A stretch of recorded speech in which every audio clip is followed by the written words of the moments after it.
Hi, everybody. Welcome back to another week of Invaluable Grace. I was one way and now I'm different. I want to welcome all old, new, current subscribers. Thank you so much for the likes, for the comments. They really, really mean a lot. They are very encouraging as well. It's always nice to know that your messages, are reaching and are inspiring people. It doesn't matter where that people are being impacted by something that impacted you. And that's really just the premise of this channel for me. That I don't want to keep what changed my life. I want to share it and give it to as many people as possible that they are able to utilize, the words, the tools, the experiences, the truths that changed my life. I hope and pray that they are able to change yours as well. So I'm really just so grateful for every single one of you who watch, who encourage, who share, God's word, God's truth. It's not mine. I'm just the messenger. And I'm grateful that I am able to use this platform to do that. So please, as a reminder again to those of you who are new, please like, share, and subscribe.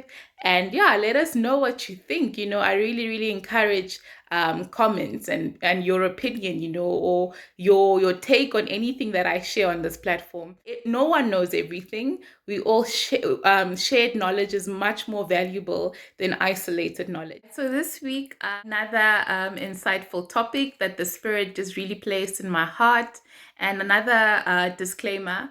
Everything I share is often based on what I've experienced or what God is trying to teach me in a particular season in my life. So it's always based on experience. And I want to actually discuss.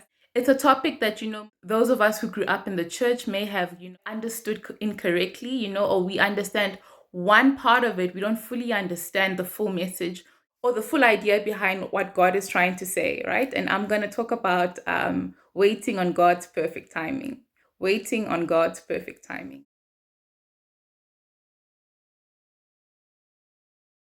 There's so much that I pray about often, and I pray that God is able to answer me in the way that He wills it. But there is one particular thing that I've really prayed for all my life, and I didn't even know it. It's been a secret desire of mine. It's been, something that I just have envisioned and fantasized about. And, I just see myself having and possessing this one thing, and every time I grow, closer to God, and I feel like I'm just, getting to know Him a little bit more and I'm growing in my faith, this one particular thing still evades me. I'm still not in grasp of it. I'm still not, I still don't have access to it. He still hasn't answered that prayer for me, and maybe I'm missing something, maybe I've missed something. Maybe I'm not, Christian enough. I'm not being Christian enough. There's something that I've missed, in my walk in Him. And, it can get frustrating. Like I said, it's something that I've prayed about quite literally from as long as I can remember. And something happened over the week, that made me think that I was gonna finally get to a place in my life that I was gonna access, that this was gonna be an answered prayer finally. And things were lining up in favor of this answered prayer. It looked like things, were finally aligned. My prayers were aligned, and God has finally answered it. There was still a level of frustration. There was still a level of anxiety. There was still a level of confusion as well. And I'm a firm believer that anything that is attached to God, should never have any space of anxiety or confusion or doubt, even, or some form of uncertainty. Like, God is such a loving God, and God is such a gracious God that He doesn't want to confuse us. That is never His intention. So when He gives you something, it's not a mystery. You don't have to, go around the whole world trying to figure it out, trying to decipher it. Like, it's clear, it's clean, it's precise. There's no struggle. There's no, tug of war.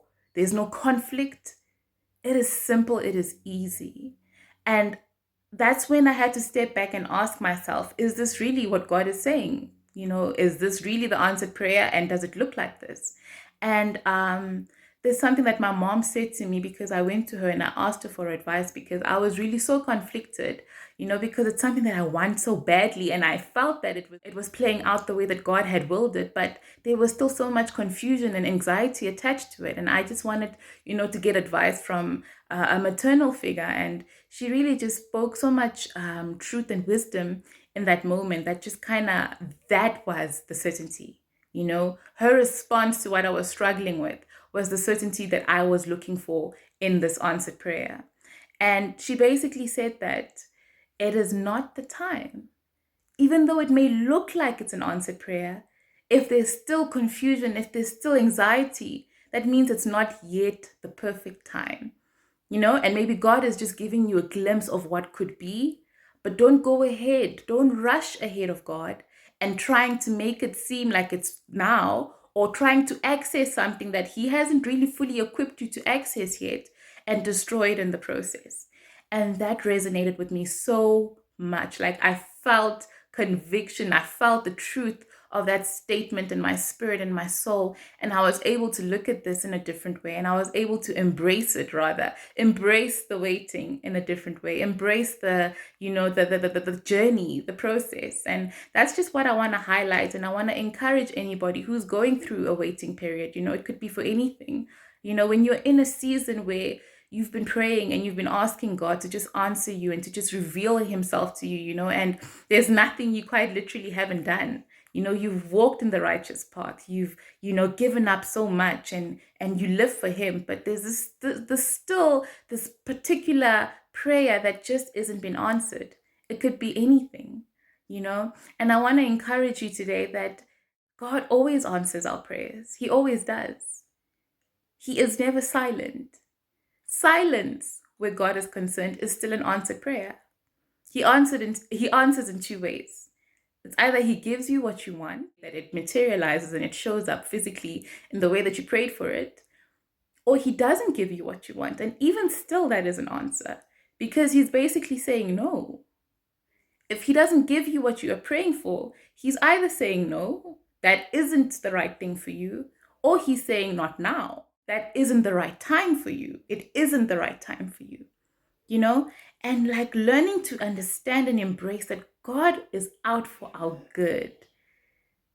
He is a loving Father. Like, all He wants is to be good. He wants to give us the best. He wants to give us everything we've ever wanted. But in most cases, everything that He wants to give us, everything that we desire, will not look the way that we want it to. Because the way that we want it could end up destroying us, could end up having us derail and completely go off the path and the route that He's called us to, could end up destroying other people in the process.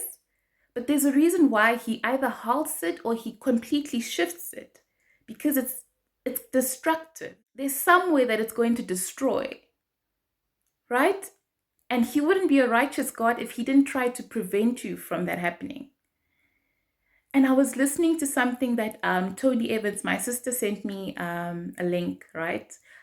In the season of me just trying to figure out and get the answers for what I really, really want, And Tony Evans and his children said something so profound.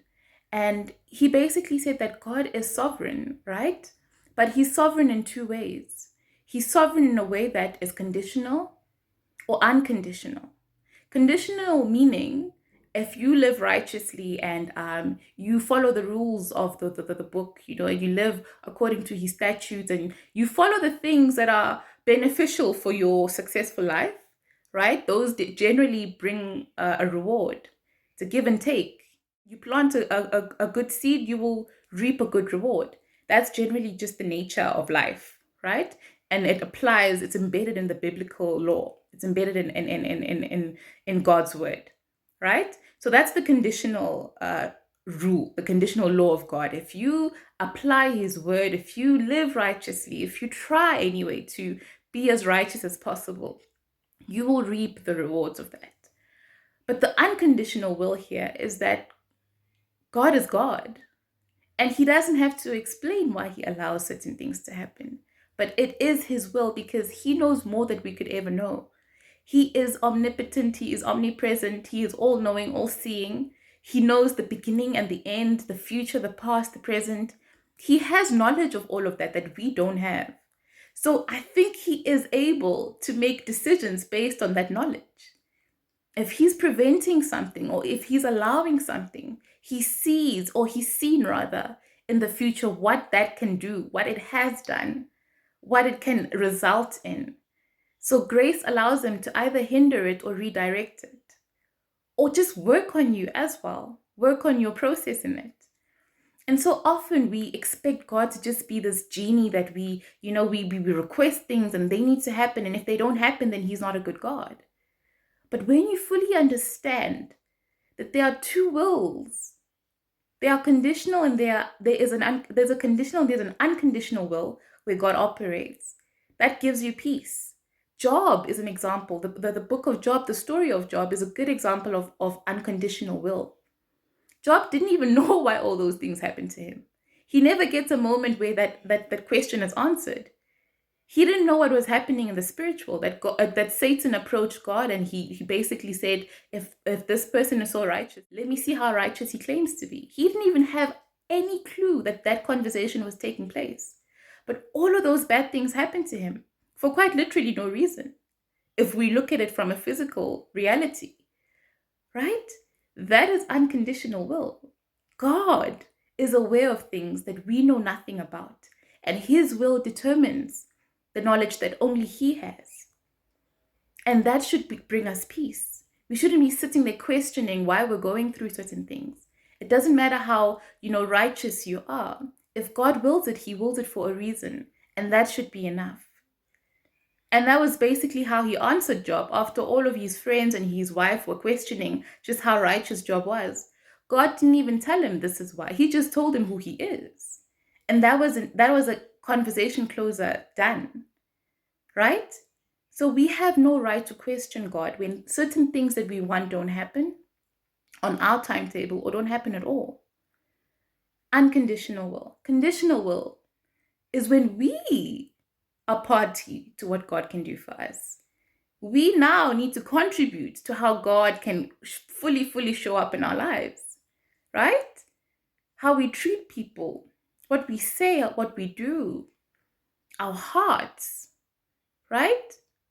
Anger, forgiveness, that blocks things from God answering prayers.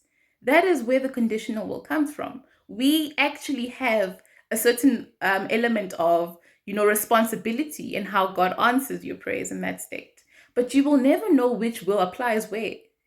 That's the problem. And that's why it's so powerful, or rather it's so important to be patient in the waiting. To be patient in the waiting, because when you fully understand that God is not out to get you, he's not out to harm you, he's not out to keep you away from good things. He doesn't want to make you feel, he's not a father that wants to deprive you. He wants to give you the goodness of everything.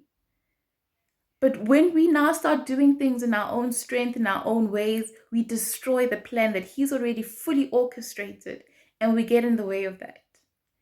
Another thing I want to highlight about waiting and just God's perfect timing is character building.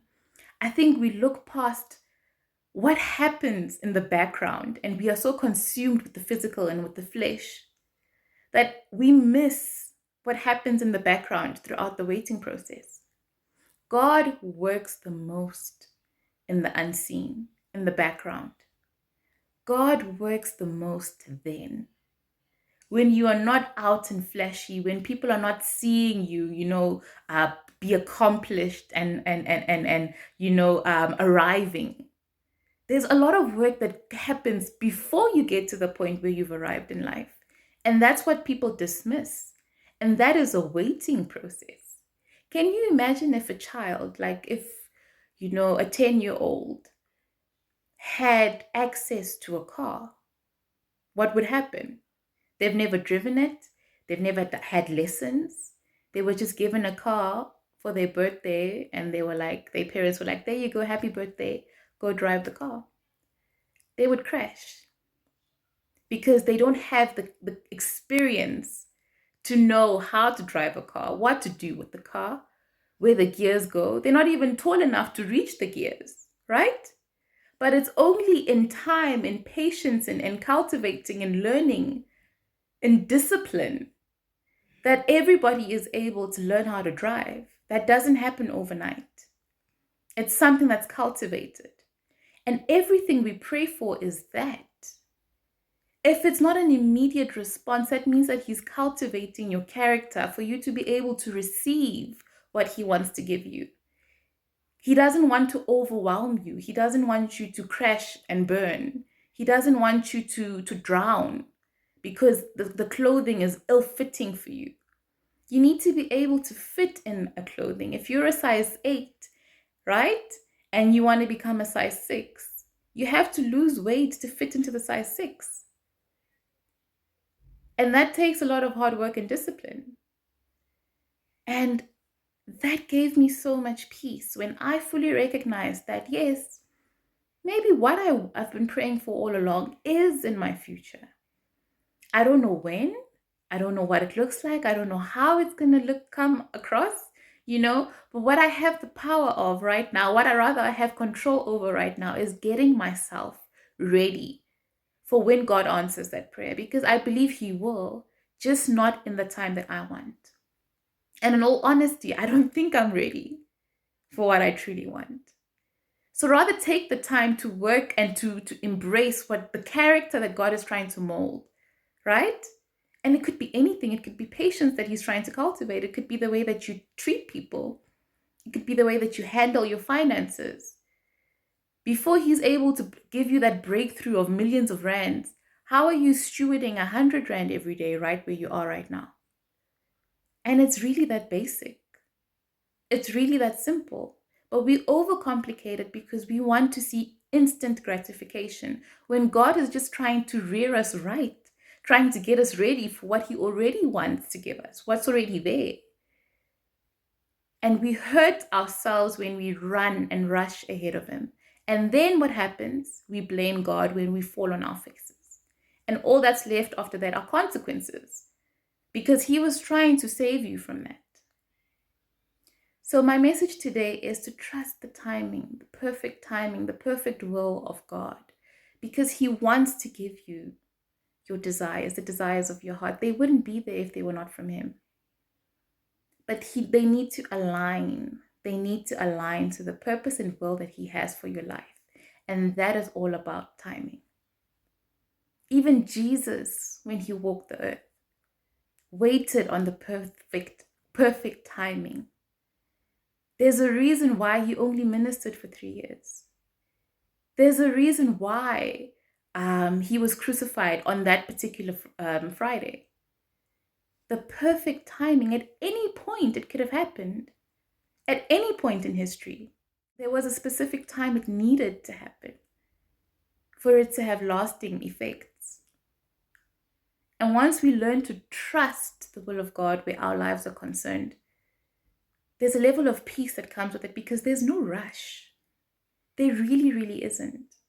When God is in control, if anything, we should put our feet up and relax, because He has information that we don't have. And He's only looking out for you good. So I want to encourage you with the words that encouraged me in a very difficult season of acceptance, to just know and believe that the timing, that the right time is on its way. And you will know. There will be no doubt. There will be no confusion. There will be no anxiety. You won't have sleepless nights. You will know with utmost certainty that this is what I've been waiting for. This is what is promised to me. This is what it looks like. This is what it feels like. You will know. There won't be any confusion. But until then, wait in expectation, but wait while moving as well. Wait while putting the work in. Don't be idle. Prepare yourself in the waiting. Whatever it is that you're waiting for, that when it's ready to access you, or rather when you're ready to access it, you're ready. It's really just you doing what God has willed you to do, and you go out and conquer. start where you are, little by little, and God establishes everything else. There really is very little pressure on us when you really think about it that way. Okay. So be a blessing, go with God, guys. And I hope this word was able to encourage you to just embrace the weight.